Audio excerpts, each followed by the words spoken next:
I love cinema, and one of my favourite things to do when I'm with people is to go around in a circle and ask what everyone's favourite film is.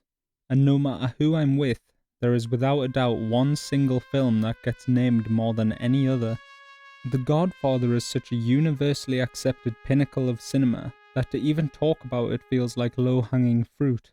But with a 50th anniversary makeover, I just couldn't leave it alone. To my mind, it is frankly shocking that a piece of art can be loved by the most educated cinephile, which will dissect every moment, and also a general audience that has only the vaguest of interests in seeing anything but sex and violence. In the way that I most commonly describe it among friends, The Godfather has everything you need, and each person feels uniquely catered to by its various facets.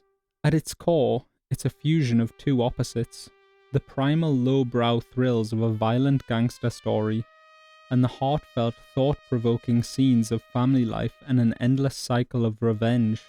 It is the high-intensity thriller nature of the source material, mixed with the slow, artsy-fartsy, cinematographically driven direction of the film itself. The two blend together in a uniquely appealing way that never for a second comes off as crude or pretentious, and leaves every viewer feeling like the film was made specifically for their enjoyment. The entire runtime of the film contains microcosms of this two-sided nature. The opening scenes, which I will ruthlessly defend as the greatest 27 minutes in all of cinema, are a perfect example of this.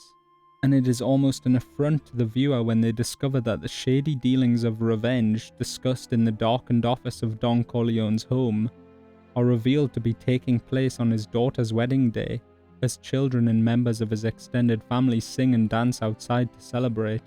It even extends to the characters, and Vito is seen as both a ruthless gangster that will do anything to get what he wants, and also a devoted and loving family man who refuses to talk business at the table. Because a man who doesn't spend time with his family can never be a real man.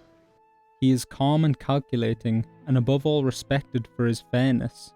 He will always try to achieve his goals through peaceful negotiations, and only resorts to violence when an agreement can't be reached. He is less important than many characters from a narrative perspective, but the most important character for setting this tone for the film in my eyes is that of Luca Brasi. As explained by Michael, Luca helps his father. He helps my father out sometimes. And more specifically, he helps his father by holding a gun to the head of anyone that gets in his way. Kay is terrified of this scary man, but as the audience we get to hear what it actually is he keeps repeating to himself. Don Corleone, I am honored and grateful that you have invited me to your home on the wedding day of your daughter. Luca Brasi, the cold-blooded hitman attack hound of the Corleone family, is repeating over and over his carefully thought-out speech to thank the Godfather because he was surprised to be invited to his daughter's wedding. It portrays this extremely violent man in such a beautiful and endearing light that I couldn't help but smile at the niceness of it all, and then laugh at how he becomes even more lovable when his nerves get the better of him, and he immediately messes up his meticulously planned thank you. That you have invited me to your daughter's wedding.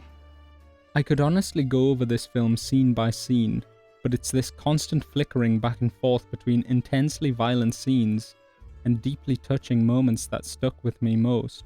When walking with a girl he fancies, Michael catches her after she trips. The women of the village who are walking with them comment on how sweet it is, and then following them are Michael's two bodyguards with shotguns. There were times I was beaming with happiness, times I was silent on the edge of my seat, and times when my heart cried out at the beauty of it all. The overall narrative of the film is like an unstoppable steam engine, and when the meeting with Sollozzo starts, things move at such an intense speed that it makes the 3-hour runtime feel like an hour and a half.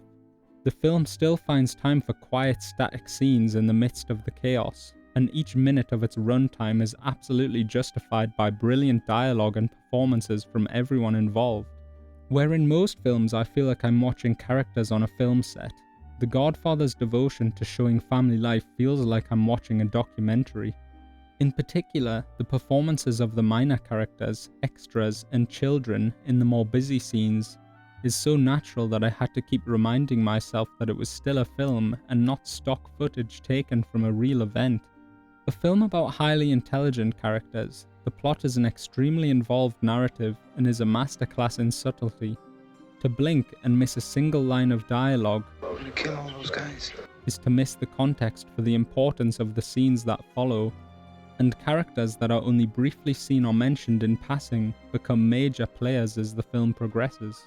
There are limitless rewards for first-time viewers that are keenly paying attention, I don't want to see him again. You won't see him no more.